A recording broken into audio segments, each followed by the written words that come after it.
Hello student.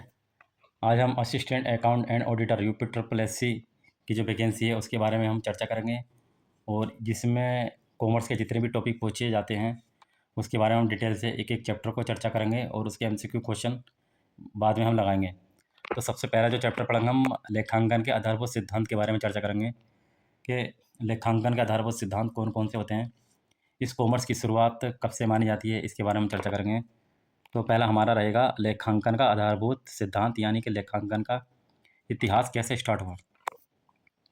लेखांकन के इतिहास की बात करें तो लेखांकन का जो जन्म है 15वीं शताब्दी में। 15वीं शताब्दी का मतलब होता है 1494 ईस्वी। 1494 ईस्वी 1494 ईस्वी के अंत में इटली के वेनिस नगर के से माना जाता है। यानी कि लेखांकन का जो जन्म है, जो इतिहास है, जो इसकी उत्पत्ति है, वो इटली के वेनिस नगर से जानी जाती है। ये वेनिस नगर कहाँ पर है? इटली में स्थित है, और यहीं से कॉमर्स का उदय होगा। लेखांकन के जन्म के समय बेबीलोन की सभ्यता, ये कहाँ पर है? आपकी इटली में। बेबीलोन की सभ्यता को वाणिज्य नगरी के नाम से जाना जाता है। तो बेबीलोन की सभ्यता को क्या कहा जाता है? वाणिज्य नगरी कहा जाता है। तो 15वीं शताब्दी के अंत में, यानी कि 1494 ईस्वी में, ये 3 डेटें इम्पोर्टेंट याद रखना, आप परीक्षा के दृष्टि से इम्पोर्टेंट है। 1494 ईस्वी, 1543 ईस्वी, 1795 ईस्वी। 1494 ईस्वी में लुकास पेसियोली नाम के एक व्यक्ति ने लेखांकन की शुरुआत की, और इस लेखांकन के संबंध में एक पुस्तक लिखी। उस पुस्तक का नाम है डी कंपासेट स्क्रिप्चर्स। आगे आएगा, मैं आपको बताऊंगा, ठीक है नहीं। फिर इसके बाद आते हैं 1543 ईस्वी में। 1543 ईस्वी में हाजू कोल्ड नाम का व्यक्ति आया। इसने इस लुकास पेसियोली की जो पुस्तक है डी कंपासेट स्क्रिप्चर्स, इसने अंग्रेजी में अनुवाद करवाया। ठीक है, चलिए। वर्ष 1494 में गणितज्ञ लुकास पेसियोली कौन है? एक गणितज्ञ हैं। क्योंकि उस समय कॉमर्स का इतने उदय नहीं हुआ था, क्योंकि लेखांकन जो है साइंस और एक कला है। साइंस और एक कला, क्योंकि उस समय जो लुकास पेसियोली जो थे वो एक गणितज्ञ थे। इन्हें दोहरा लेखा प्रणाली का जनक भी कहा जाता है लुकास पेसियोली को। लुकास पेसियोली ने लेखांकन के संबंध में अपनी पुस्तक डी कंपासेट स्क्रिप्चर्स में लेखांकन का वर्णन किया। इसीलिए लुकास पेसियोली को लेखांकन का जन्मदाता माना जाता है। तो ये इंपॉर्टेंट आपकी लाइन आ गई। लेखांकन का जन्मदाता कौन माना जाता है? Lucas Pacioli. इसकी पुस्तक का नाम क्या है? डी कंपासेट स्क्रिप्चर्स, जो ग्रीक भाषा में लिखी हुई है। फिर आता वर्ष 1543 ईस्वी में हाजू कोल्ड नाम के व्यक्ति ने लुकास पेसियोली द्वारा जो लिखी गई पुस्तक है डी कंपासेट स्क्रिप्चर्स, इसने सर्वप्रथम अंग्रेजी में अनुवाद करवाया। किसने? हाजू ओल्ड कोल्ड व्यक्ति ने। अगला आता है सन 1795 में। सन 1795 में एडवर्ड जोस नाम का व्यक्ति आता है। इसने लेखांकन के संबंध में सर्वप्रथम अंग्रेजी पद्धति का वर्णन करते हुए पुस्तक लिखी। उस पुस्तक का नाम है the English system of accounting में वर्णन किया। तो अंग्रेजी पद्धति पर आधारित सबसे पहली पुस्तक जो बनी, the English system of accounting बनी, जो किसने लिखी? एडवर्ड जोस ने। तो 3 बातें आपको इस अकाउंटिंग में याद रखनी है। पहली आपकी 1494 ईस्वी में लुकास पेसियोली, जो लेखांकन का जन्मदाता माना जाता है, जिसने डी कंपासेट स्क्रिप्चर्स की पुस्तक की रचना की। फिर आते हैं 1543 ईस्वी में। 1543 ईस्वी में हाजू कोल्ड नाम के व्यक्ति ने इस पुस्तक का अंग्रेजी में अनुवाद करवाया। फिर आते हैं 1795 ईस्वी में। 1795 ईस्वी में एडवर्ड जोन्स ने the English system of accounting पुस्तक लिखी। ये 3 व्यक्ति हैं, आपको याद रखनी है। अब लेखांकन का अर्थ समझ लेते हैं। लेखांकन का क्या अर्थ है? अच्छा, लेखांकन वो होता है, लेखांकन एज ए व्यवसाय की भाषा है। पहली बात तो आपको ये याद रखनी है कि लेखांकन क्या होता है। लेखांकन में जितने भी लेन देन होते हैं उसको लिखा जाता है, यानी कि प्रारंभिक पुस्तक, यानी अपनी पुस्तकें जो होती हैं उसमें लेन देनों को लिखा जाता है। कितना लेन देन हुआ, कितना आया, कितना डेबिट, कितना क्रेडिट, इस चीज़ को हम क्या लेखांकन कहते हैं। लेखांकन एक ऐसी प्रक्रिया है जिसमें व्यवसाय में होने वाले, जो आप व्यवसाय कर रहे हैं, जो व्यापार कर रहे हैं, उसमें होने वाले जो लेन देन हैं उनको दर्ज करना, उन लेन देनों को लिखना। लेन देनों को लिखना ये एक प्रारंभिक पहला कार्य है जिसमें लेन देनों को लिखा जाता है।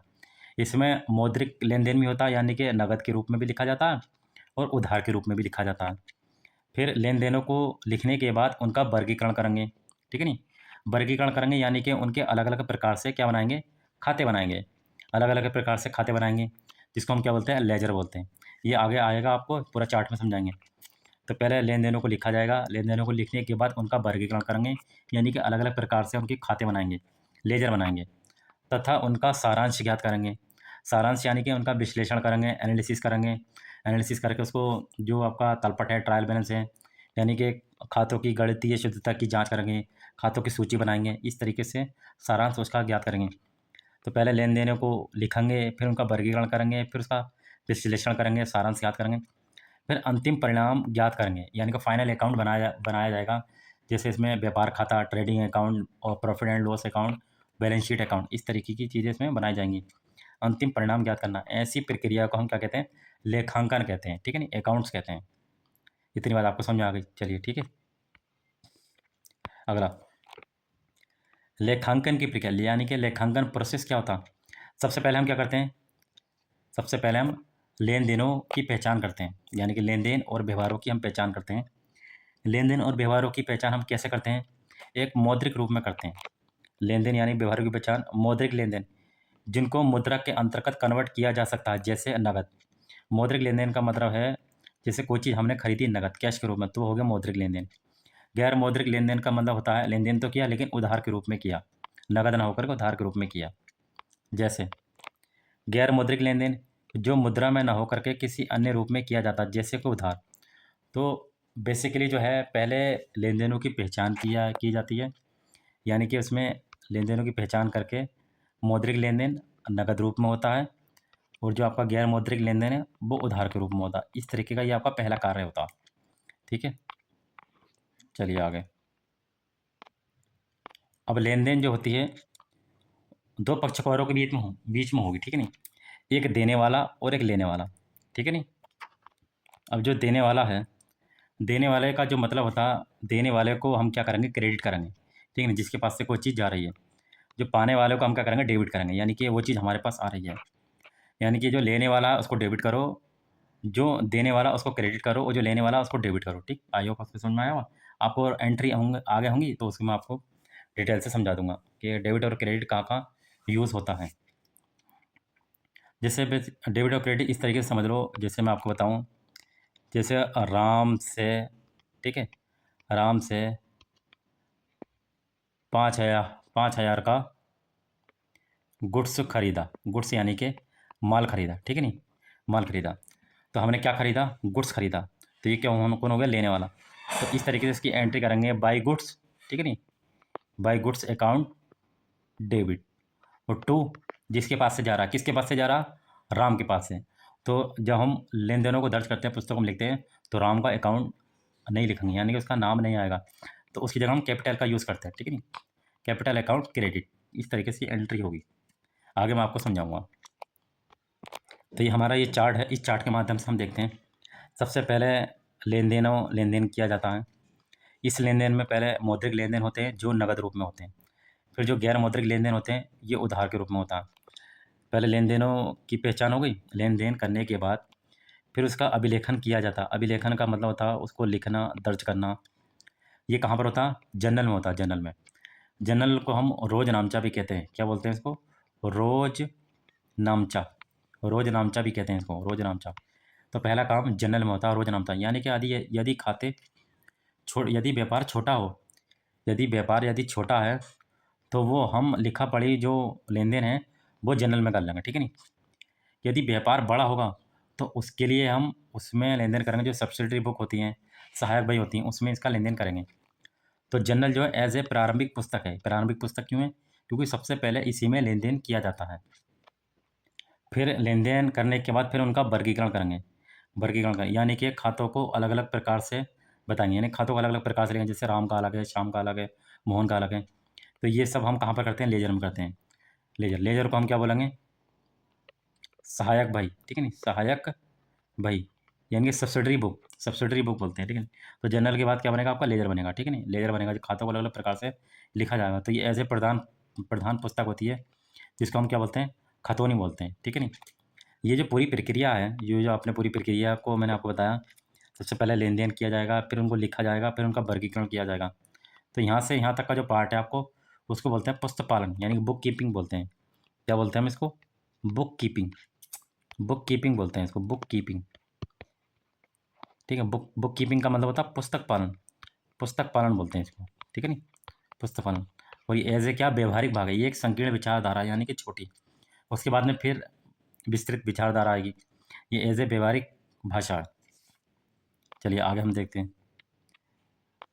अब वर्गीकरण के बाद ये आपके लेजर खाता बन गए। अब इसके बाद सारांश निकाला जाएगा, उनका विश्लेषण किया जाएगा। ये विश्लेषण कहाँ पर होता है आपका? जो बैलेंस बनता है, जो आपका ट्रायल बैलेंस होता है, इसको हम वो बोलते हैं तलपट। तलपट में इस चीज़ की जानकारी की जाती है। तलपट में क्या हुआ? खातों की सूची बनाई जाएगी और गणितीय शुद्धता का पता लगाया जाता है इसमें तलपट में।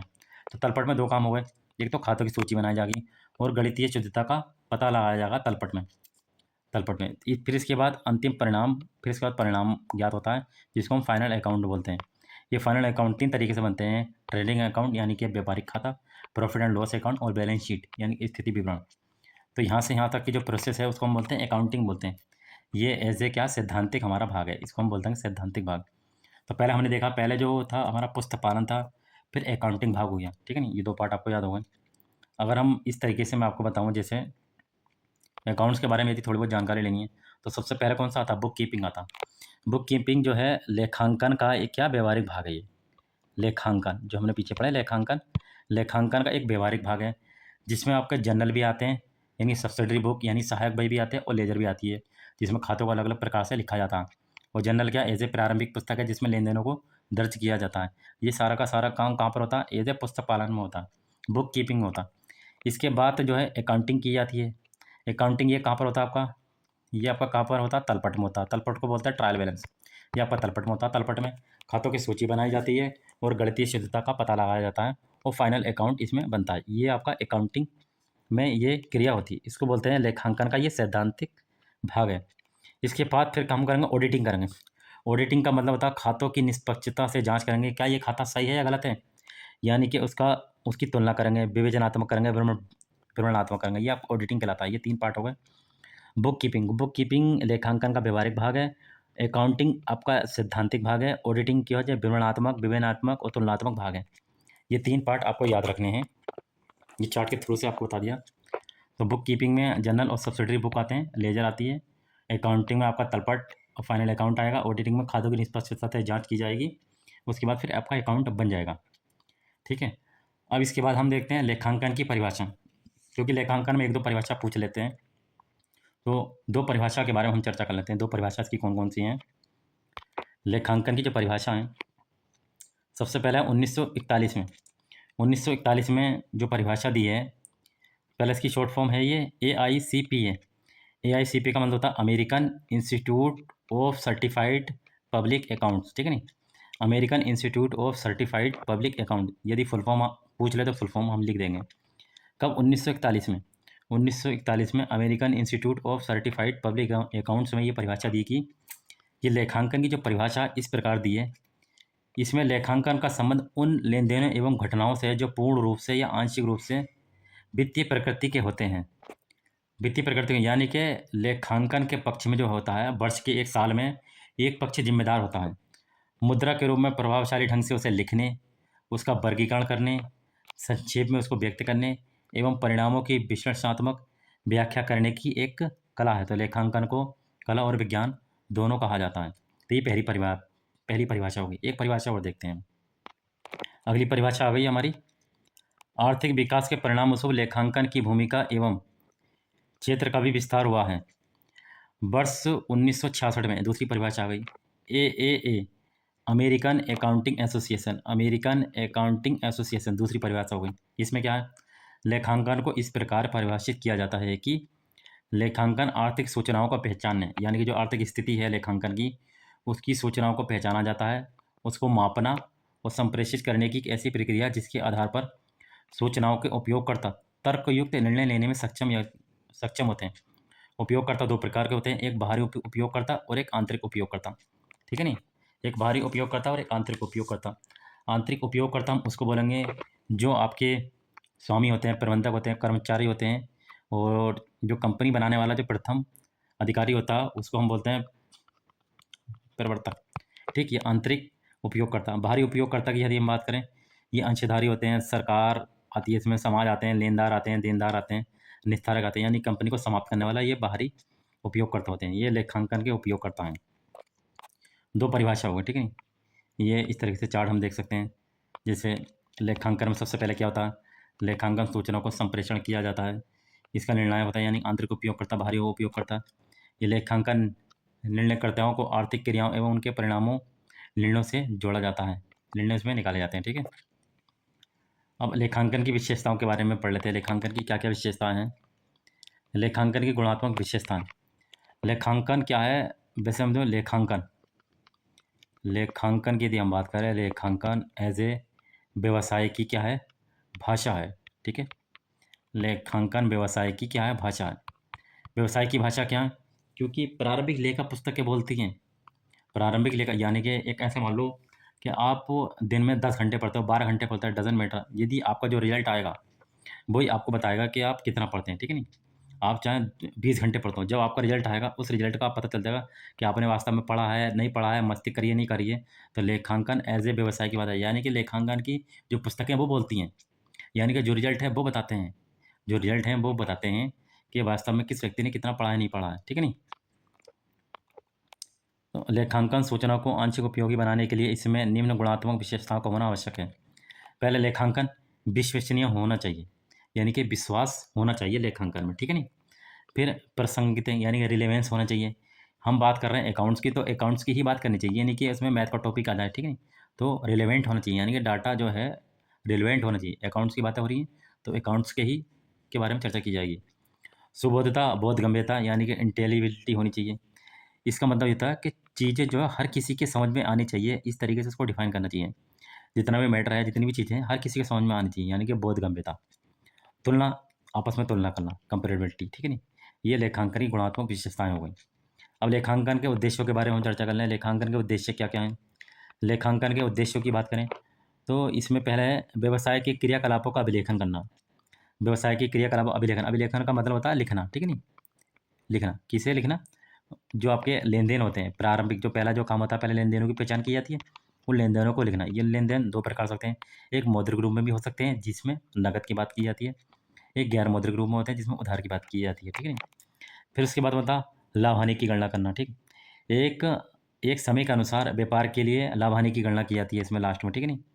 फिर आता है व्यावसायिक स्थिति का प्रदर्शन करना, यानी कि बैलेंस शीट या स्थिति विवरण एक निश्चित अवधि पर हम बनाते हैं, तो उसके हिसाब से पता चलता है कि कितना प्रॉफिट हुआ, कितना लॉस हुआ, बैलेंस शीट बनाकर 1 मिनट में हम बता देते हैं। यानी कि व्यावसायिक स्थिति का जो व्यवसाय की जो स्थिति है वो बैलेंस शीट देखकर पता चल जाती है। विभिन्न वर्गों के लिए सूचनाएं उपलब्ध कराना, ठीक है नहीं। जो उपयोगकर्ता हैं, आंतरिक और बाहरी उपयोगकर्ता, इनके लिए सूचनाएं उपलब्ध कराई जाती हैं। तो ये लेखांकन के उद्देश्य हो गए। अब देखते हैं लेखांकन की भूमिका क्या है। लेखांकन स्वयं में एक साध्य नहीं है, ये बात आपको समझ में आई है। लेखांकन साध्य नहीं है बल्कि क्या है, एक साधन है, ठीक है। लेखांकन एक साध्य नहीं है बल्कि एक साधन है, क्योंकि व्यवसाय में जो उसके उद्देश्य हैं, लक्ष्य हैं, इसको मेंटेन करना, उसको लिखना, ये क्या है, साधन है।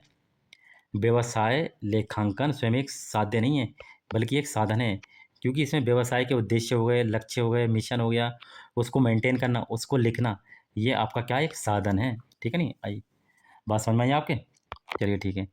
ये साध्य को प्राप्त करने का एक साधन है। क्वेश्चन भी आता कि लेखांकन क्या साध्य है या साधन है, साधन है। इसकी भूमिकाएं क्या है, तो लेखांकन क्या एज ए व्यवसाय की भाषा है, जो मैंने आपको बताई थी कि आपका रिजल्ट बताएगा कि आप कितना पढ़ते हैं, कितना नहीं पढ़ते हैं। तो यहाँ मैं लिख दूँ लेखांकन। लेखांकन एज ए व्यवसाय की भाषा है। लेखांकन वर्तमान आर्थिक वास्तविकता के बारे में बताता है, यानी कि आर्थिक जो उसकी जो आर्थिक स्थिति है, जो उसकी फाइनेंशियल स्थिति है, उसके बारे में बताता है कि आपकी आर्थिक स्थिति क्या है। कौन, लेखांकन बताता है। देख लेते नहीं, बैलेंस शीट बताकर कितना फ़ायदा कितना लॉस हो रहा है।